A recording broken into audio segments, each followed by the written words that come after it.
When you're getting ready in the morning or hitting your workout, sometimes all you need is a little mental edge to push through. That's where the Mindset app comes in.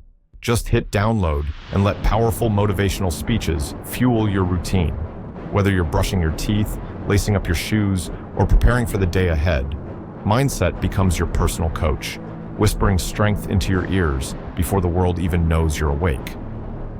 But motivation runs deeper than just a morning pep talk. To truly transform yourself, you have to venture into the darkest corners of your mind. It's there, in the silence and the struggle, that you begin to uncover who you really are. Purpose doesn't shout, it whispers. And most of us can't hear it because our minds are too loud. We're distracted, flooded with thoughts and mental noise, rarely giving ourselves a moment to sit alone and truly ask, what do I want? The truth is, clarity comes in solitude. You have to shut off the world, confront your fears, and spend time in the uncomfortable spaces of your own head. That's where transformation begins.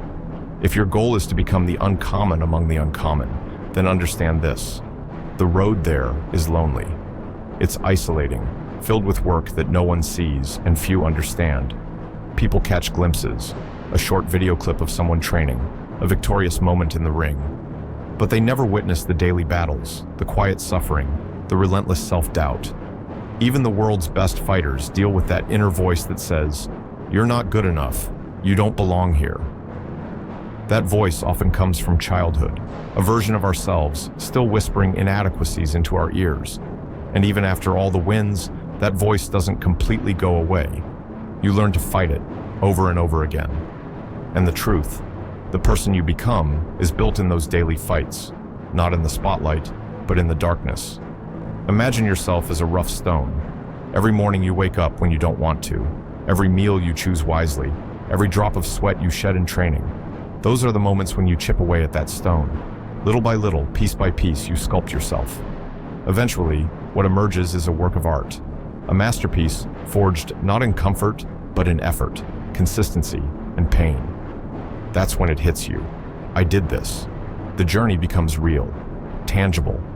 But most people never get there because they're too afraid to start carving away the rough edges.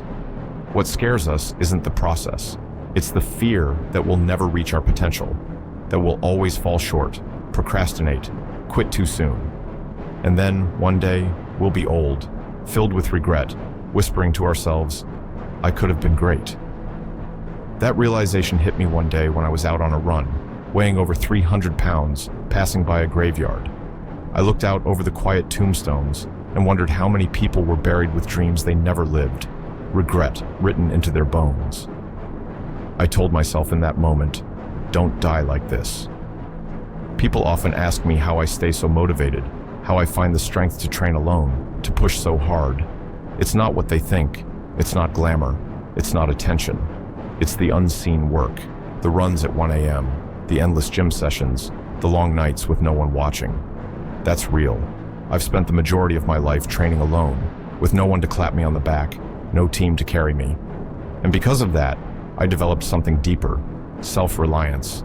I built belief from the ground up, not when I was winning, but when I was at my lowest, when no one believed in me, when I weighed over 300 pounds. I learned to carry my own boats.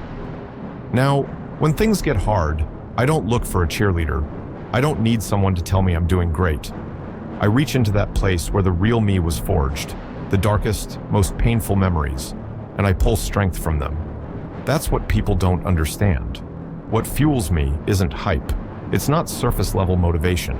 It's the raw, ugly truth of who I was and how I clawed my way out. People recognize that now. They see the energy, the intensity, but they expect it to be there every day. What they don't realize is that the fire they see in me can be summoned at will, because I've lived in the trenches long enough to know how to light it. I don't need to feel good. I know how to extract greatness from misery, and that's what makes it real, not just for me, but for anyone willing to go there.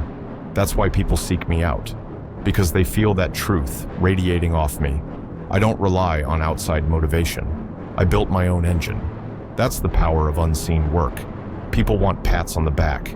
They want training partners and coaches to keep them accountable. I didn't have that, and I didn't need it.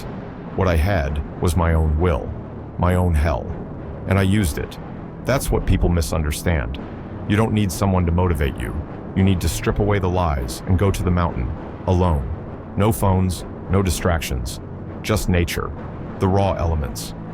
When you're up in the mountains, away from the comfort of silk sheets and warm breakfasts, away from the cameras and the autographs, you start to feel something. You face the dark matter of your life. And in that space, where nature reminds you just how small you are, you find clarity. You realize no one's watching, no one cares. And strangely, that's the most freeing thing in the world.